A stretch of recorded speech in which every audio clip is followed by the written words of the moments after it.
Madalas ba nangyayari sa iyo ito? Ikaw po na mayroong anxiety. Sintomas po ang ibig kong sabihin dito. Alam niyo po kung ano yung mga sintomas? Isa-isahin ko po sa inyo. Sobrang pagkahilo, sobrang pagkatakot, sobrang pag-alala, sobrang pagkabagabag, sobrang takot. Ang mga main symptoms ng anxiety talaga is sumasakit ang tiyan, sumasakit ang ulo, nanghihina, nawawala ng pag-asa, laging naiirita, laging kinakabahan, laging kumakabog ng dibdib. Yun po, mga sintomas po yan. Kung isa-isahin ko po yan, napakarami. Kasi meron na po akong video dyan na ginawa dati pa sa 35 symptoms, mas kulang pa po yun. Mas marami pa doon na dapat na may dagdag sana. Kaso nga lang, siyempre yun talaga yung una kong nararamdaman talaga dati, kaya nagawa ko po yung video niya.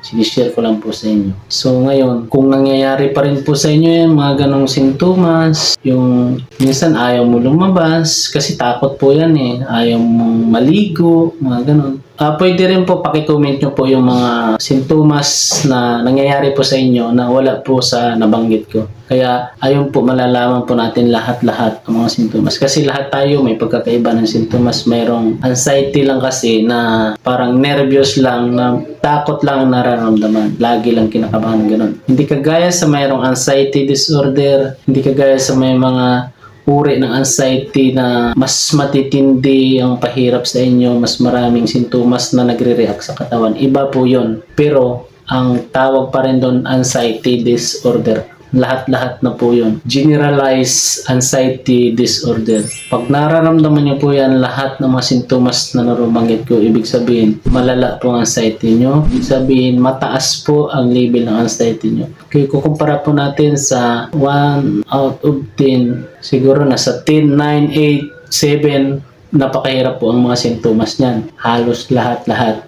Hindi kagaya sa mga 1, 2, 3, 4, mga ganun. Mahina lang, kumbaga. Limitado lang yung mga sintomas nila. Pero pag pinabayaan nila yan, pag hindi nila yan na-control nako, darating at darating sila sa anxiety disorder.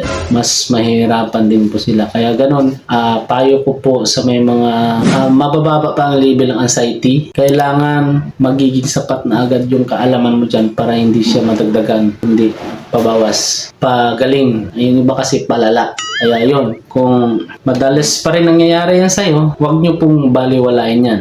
Delikado. Pag inabot mo dati yung kagaya ng nararamdaman ko na sa loob ng isang linggo, 3 times, 4 times sa hospital, nagpapa-emergency. Ay, iwan ko lang kung kakayanin nyo. Basta ako, tinuturo ko na lahat kung anong dapat gawin para hindi po mangyari yan sa inyo. Sana ay meron na naman kayong idea na natutunan sa mga sinasabi natin. Kasi kung nakikinig ka, kung gusto mong gumaling, kung gusto mong mawala yung anxiety mo, sundin mo yung payo ng gumaling na. Sundin mo yung payo ng nakaranas niya na nalagpasan niya.